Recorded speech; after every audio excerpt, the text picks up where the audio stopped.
Hello everyone, welcome to wisdom classes. मेरा नाम है डॉक्टर स्वास्तिका शर्मा और आज हम जो है वो फाइनली हमारा बायोलॉजी का सिलेबस शुरू करेंगे, यानी कि वो सिलेबस जिससे कि आप लोग नर्सिंग में एंट्रेंस एग्जाम क्लियर कर सकते हैं और बीएससी नर्सिंग और जीएनएम में एडमिशन ले सकते हैं।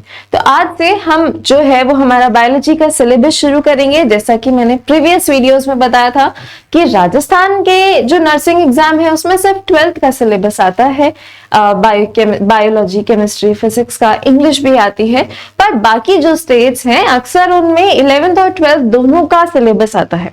तो आज जो है वो हम शुरू कर रहे हैं हमारे 11th के सिलेबस से, यानी कि 11th क्लास का जो बायोलॉजी का फर्स्ट चैप्टर है आज मैं वो बताऊंगी, जो कि है लिविंग ऑर्गेनिजम्स या लिविंग वर्ल्ड।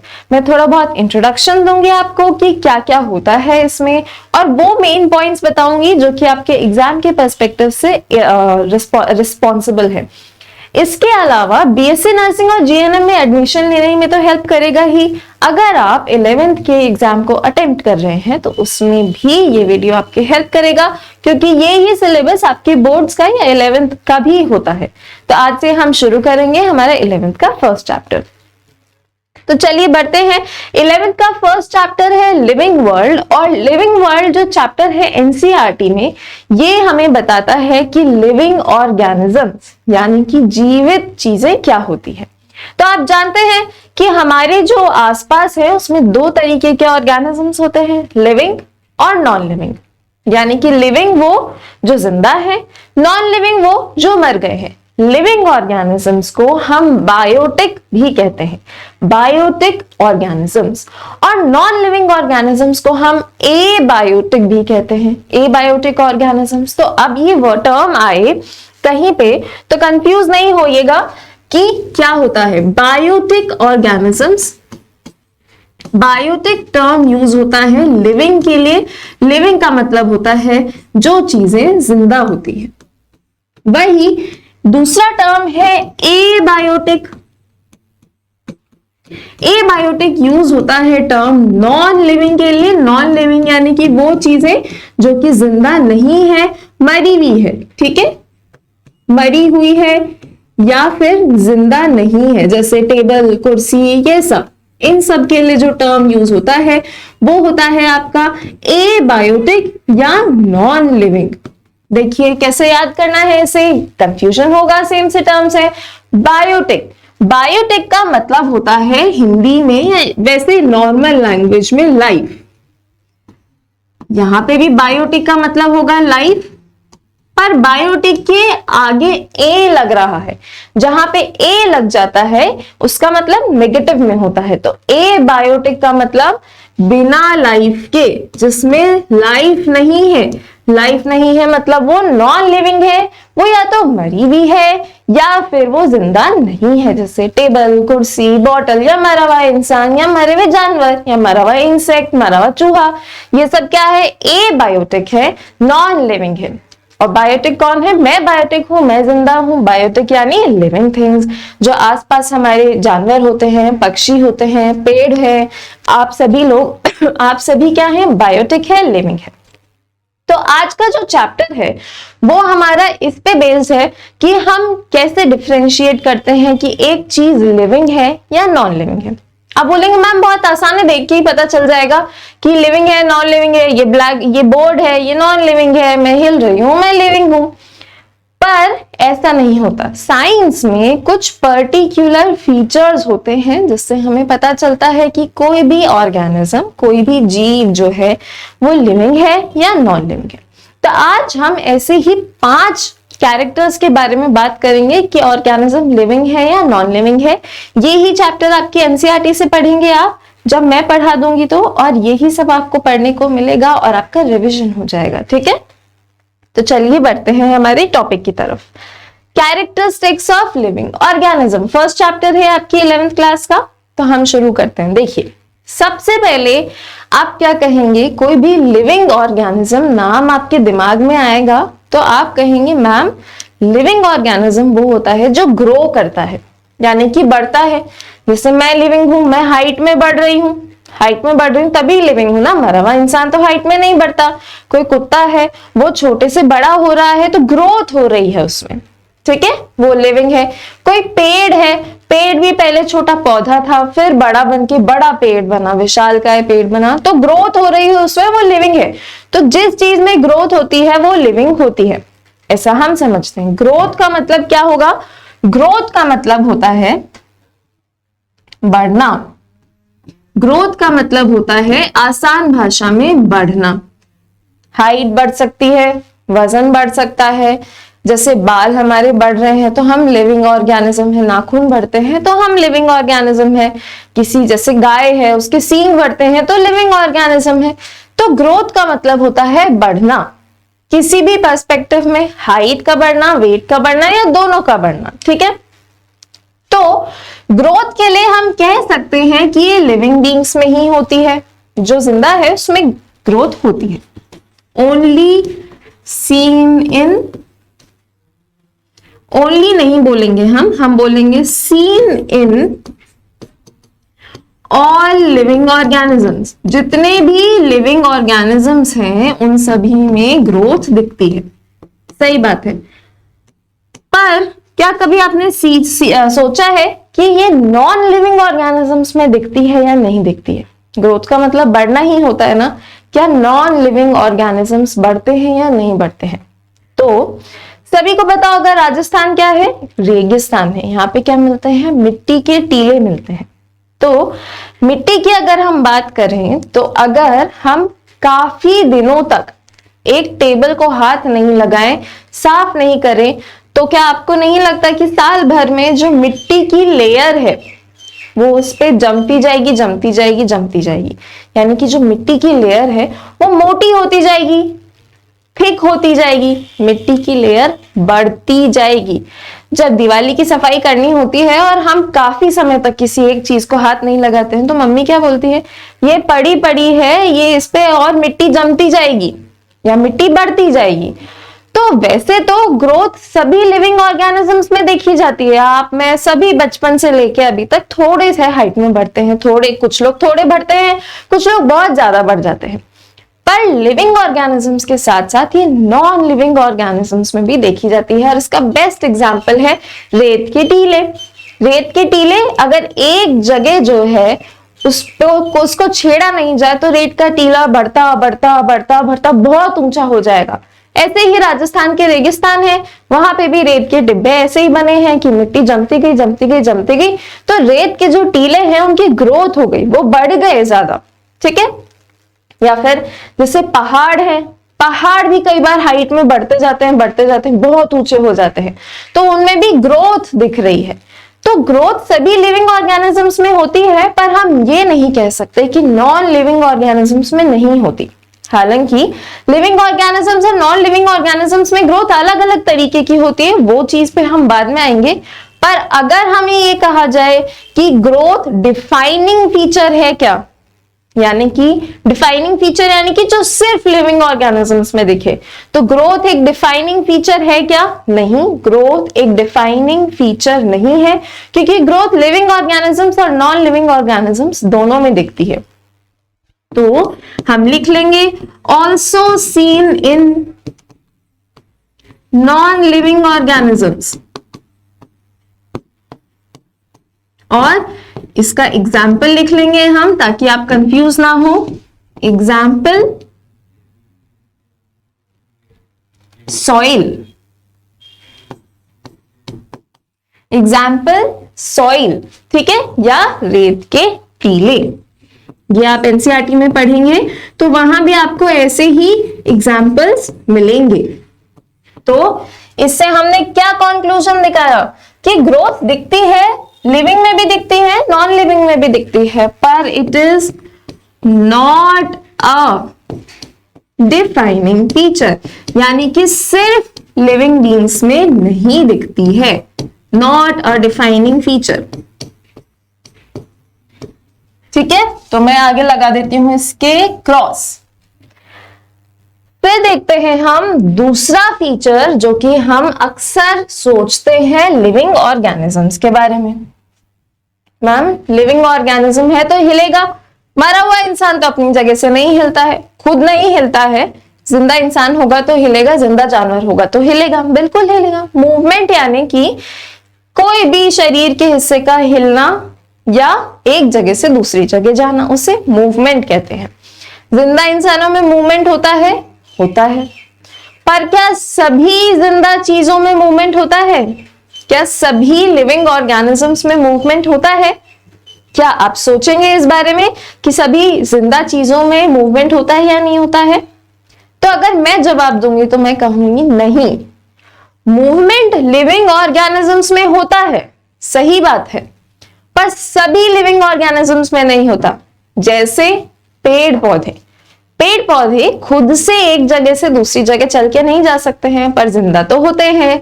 इसीलिए movement can be seen in living organisms but it is not seen in all living organisms. इसीलिए मूवमेंट क्या है? डिफाइनिंग फीचर है? नहीं, मूवमेंट डिफाइनिंग फीचर नहीं है। एक जगह से दूसरी जगह जाना डिफाइनिंग फीचर नहीं है, क्योंकि मरा हुआ जानवर, मरा हुआ इंसान नहीं हिलता है एक जगह से दूसरी जगह। पर पेड़ पौधे भी तो जिंदा हैं, वो भी तो नहीं हिलते हैं एक जगह से दूसरी जगह। इसीलिए मूवमेंट के लिए हम क्या लिखेंगे?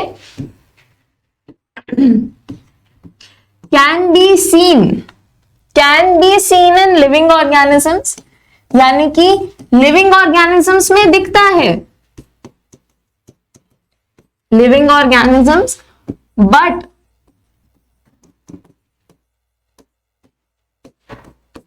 It can not be seen in all living organisms. सभी लिविंग ऑर्गेनिजम्स में नहीं दिखता है। जैसे कि पेड़ पौधे, पेड़ पौधों में मूवमेंट नहीं दिखता है, वो एक जगह से दूसरी जगह चल के नहीं जा सकते हैं, तो हम लिख लेंगे ट्रीज, ट्रीज में नहीं दिखता है। तो अब क्या मूवमेंट को हम डिफाइनिंग फीचर कहेंगे? सभी लिविंग ऑर्गेनिजम्स में दिखता है? नहीं दिखता है। तो मूवमेंट क्या है? लिविंग ऑर्गेनिज्म का फीचर तो है, पर डिफाइनिंग फीचर नहीं है। तो इसके आगे मैं लिख देती हूं not a defining feature.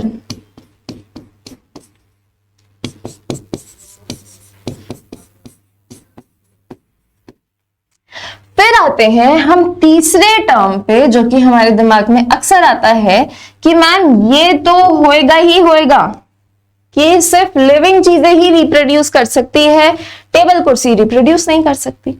Reproduce या रिप्रोडक्शन का मतलब होता है संतान पैदा करना या अपने ही जैसे और बनाना। जैसे मदर फादर रिप्रोड्यूस करते हैं बेबी को बनाने के लिए, पौधे रिप्रोड्यूस करते हैं अपने जैसे और पौधे बनाने के लिए, जानवर रिप्रोड्यूस करते हैं अपने जैसे और जानवर बनाने के लिए।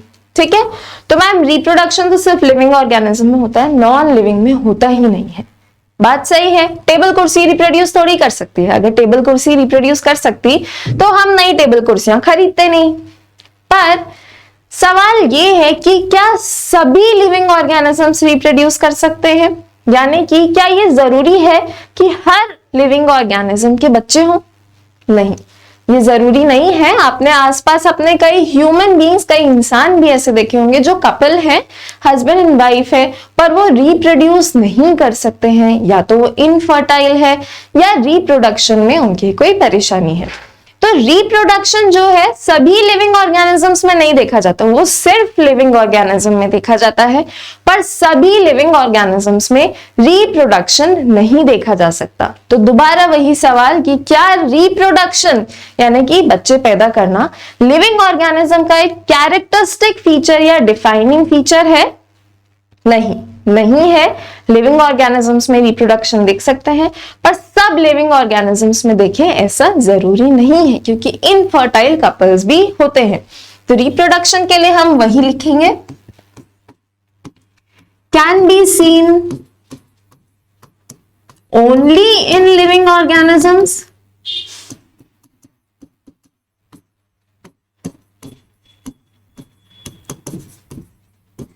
but not in all living organisms.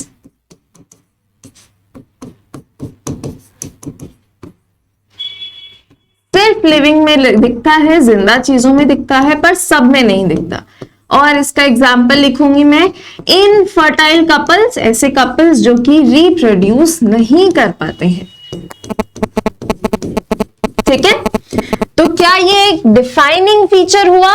नहीं हुआ। तो इसके आगे भी हम लगा देते हैं एक क्रॉस कि ये क्या है, नॉट अ डिफाइनिंग फीचर।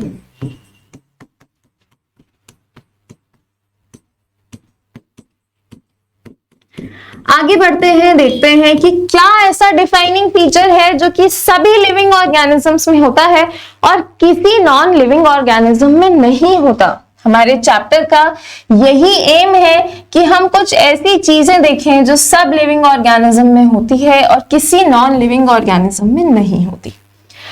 अगली चीज, अगला जो शब्द है वो है मेटाबॉलिज्म। आपने ये शब्द शायद नहीं सुना होगा अगर आप 11th में नए हैं तो। मेटाबॉलिज्म का मतलब होता है जो हमारी बॉडी में केमिकल रिएक्शंस हो रहे हैं वो। तो हमें पता है कि हमारी बॉडी जो है काफी सारे केमिकल से मिलके बनी हुई है और हमारी बॉडी में लगातार केमिकल रिएक्शन हो रहे होते हैं। जैसे हम खाना खा रहे होते हैं तो खाना खाने के बाद फूड या खाना पचता है, वो भी एक तरीके का केमिकल रिएक्शन है। हम में खून बनता है, वो भी एक तरीके का केमिकल रिएक्शन है। हम हाइट में बढ़ते हैं तो वो भी एक तरीके के केमिकल रिएक्शन की तरह के कारण होता है। हम बीमार पड़ते हैं तो वो भी केमिकल रिएक्शन के कारण ही होता है। और गौर फरमाने की बात यह है कि मेटाबॉलिज्म यानी कि ऐसे बायोकेमिकल रिएक्शन ये सब लिविंग ऑर्गेनिज्म में होते हैं। अगर एक ऑर्गेनिज्म जिंदा है तो यानी कि उसके अंदर खूब सारे केमिकल रिएक्शंस हो रहे हैं हर एक पल में। वही जो नॉन लिविंग ऑर्गेनिज्म है उनमें केमिकल रिएक्शंस नहीं होते हैं। अब आप बोलेंगे मैम ब्रेड सड़ जाती है, हो तो रहे हैं केमिकल रिएक्शन। तो ब्रेड में केमिकल रिएक्शन नहीं हो रहे हैं, ब्रेड में लगने वाली फफूंद में केमिकल रिएक्शंस हो रहे हैं, फंगस में केमिकल रिएक्शन हो रहे हैं और फंगस एक लिविंग ऑर्गेनिज्म है। तो मेटाबॉलिज्म सभी लिविंग ऑर्गेनिज्म में होता है और किसी नॉन लिविंग ऑर्गेनिज्म में नहीं होता। तो क्या हम इसे एक डिफाइनिंग फीचर कह सकते हैं? बिल्कुल कह सकते हैं। मेटाबॉलिज्म यानी बायोकेमिकल रिएक्शन, जितने भी केमिकल रिएक्शंस एक लिविंग बॉडी में हो रहे हैं वो लाइफ का एक डिफाइनिंग फीचर है। अगर मेटाबॉलिज्म हो रहा है तो इंसान जिंदा है, जीव जिंदा है, और नहीं हो रहे हैं तो जीव नॉन लिविंग है यानी मुर्दा है। तो मेटाबॉलिज्म क्योंकि नया शब्द है इसके बारे में हम थोड़ा लिखेंगे। मेटाबॉलिज्म यानी कि बायोकेमिकल रिएक्शन, यानी कि जितने भी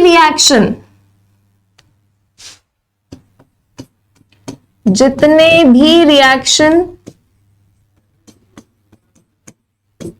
जो एक बॉडी में होते हैं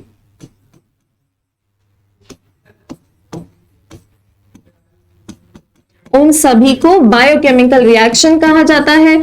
चाहे से आप कहें डाइजेशन, चाहे से सांस लेना कहें, चाहे से एक्सक्रीशन यानी कि यूरिनेशन या फीसेस को रिलीज करना भी एक तरीके का केमिकल रिएक्शन ही है। And it happens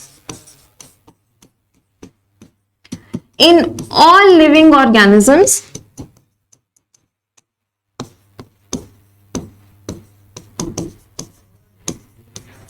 but in no non living organism. तो इसीलिए मेटाबॉलिज्म क्या है?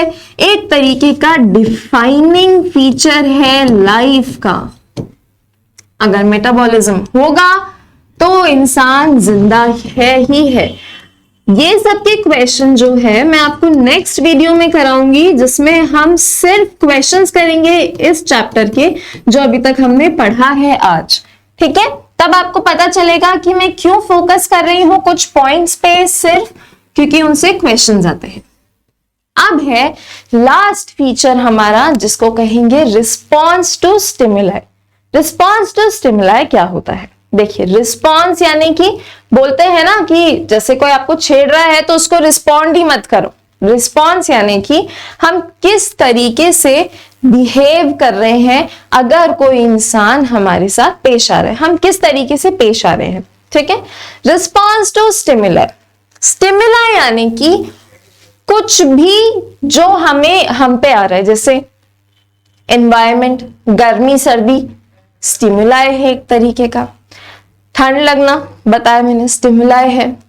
किसी इंसान का दूसरे इंसान से हमसे बात करना, स्टिमुलाई है। इमोशंस स्टिमुलाई है। कोई हमें टच कर रहा है तो हम रिस्पॉन्ड करते हैं, ऐसे कोई मुझे टच करेगा तो मैं देखूंगी उसके डायरेक्शन में, वो स्टिमुलाई है। स्टिमुलाई को रिस्पॉन्ड करना, जैसे आप कुत्ते को डंडा दिखाओगे तो समझ जाएगा, वो डर जाएगा, ठीक है, या कुत्ते को प्यार करोगे तो वो समझ जाएगा। तो ये सब स्टिमुलाई है। कोई भी लिविंग ऑर्गेनिज्म अगर है तो वो स्टिमुलाई को रिस्पॉन्ड करेगा। जैसे पेड़ पौधों में भी गर्मी का असर पड़ता है, पत्ते झड़ने लगते हैं, एक्सट्रीम सर्दी में भी पत्ते झड़ने लगते हैं, ठीक है। ये सब क्या है कि बाहर से अगर कुछ आ रहा है लिविंग ऑर्गेनिज्म पे तो वो रिस्पॉन्ड करेगा, ठीक है, वो उसके लिए कुछ करेगा, उसके अगेंस्ट में, उसके फेवर में कुछ करेगा। इसको कहते हैं रिस्पॉन्स टू स्टिमुलाई। और ये चीज सिर्फ लिविंग ऑर्गेनिजम्स में होती है, नॉन लिविंग ऑर्गेनिजम्स में नहीं होती। ये टेबल है मेरे सामने, अगर मैं इसे बजाऊं भी तो इसे दर्द नहीं होगा, क्योंकि नॉन लिविंग है। बोर्ड है, मैं बोर्ड पे मारूं भी तो ये टूट जाएगा, पर इसको दर्द नहीं होगा, ठीक है, क्योंकि नॉन लिविंग है। तो रिस्पॉन्स टू स्टिमुलाई यानी कि किसी भी चीज के लिए रिस्पॉन्ड करना, ये भी एक तरीके का कैरेक्टरिस्टिक फीचर है जो सिर्फ लिविंग ऑर्गेनिजम्स में होता है। पर इसका एक्सेप्शन है वो लोग जो कोमा में चले जाते हैं, जो ब्रेन डेड हो जाते हैं, वो रिस्पॉन्ड नहीं करते हैं। तो ये इसका एक्सेप्शन है। अदरवाइज स्टिमुलाई के लिए रिस्पॉन्स हर लिविंग ऑर्गेनिज्म में प्रेजेंट होता है। ये डिफाइनिंग फीचर है, यानी कि लाइफ के लिए दो डिफाइनिंग फीचर पढ़े हमने, दो डिफाइनिंग फीचर पढ़े हमने आज लाइफ के लिए। पहला है मेटाबॉलिज्म और दूसरा है रिस्पॉन्स टू स्टिमुलाई, यानी कि हमें लिविंग ऑर्गेनिज्म को नॉन लिविंग ऑर्गेनिज्म से डिफर करना है या फिर डिफरेंशिएट करना है, तो हम या तो मेटाबॉलिज्म के लिए देखेंगे या फिर स्टिमुलाई के लिए चेक करेंगे। और रिस्पॉन्स टू स्टिमुलाई के लिए मैंने बता दिया है आपको, एक एक्सेप्शन है पर्सन इन कोमा या फिर ब्रेन डेड पर्सन। तो इसी के साथ जो है हमने 5 फीचर्स पढ़े, 5 में से 2 देखे जो सिर्फ और सिर्फ लिविंग ऑर्गेनिजम्स में मिलते हैं। थोड़े बहुत से नोट्स बनाए हमने अच्छे से और ज्यादा से समझा। तो इसी के साथ आपका फर्स्ट चैप्टर जो है वो खत्म होता है बायोलॉजी के 11th क्लास का। नेक्स्ट वीडियो में मैं आपको इसी के चैप्टर के काफी सारे क्वेश्चंस कराऊंगी, जिससे आपको अंदाजा हो कि आपको कहाँ से क्या पढ़ना है। तो इसी के साथ हम आज की क्लास खत्म करते हैं। मुझे उम्मीद है कि आपको ये समझ में आया होगा और हमारा कंटेंट अच्छा लगा होगा और आप दोबारा से आएंगे हमारे चैनल पे। तो हमारे चैनल को शेयर और सब्सक्राइब जरूर कीजिएगा और वीडियो को लाइक भी कीजिएगा। Thank you.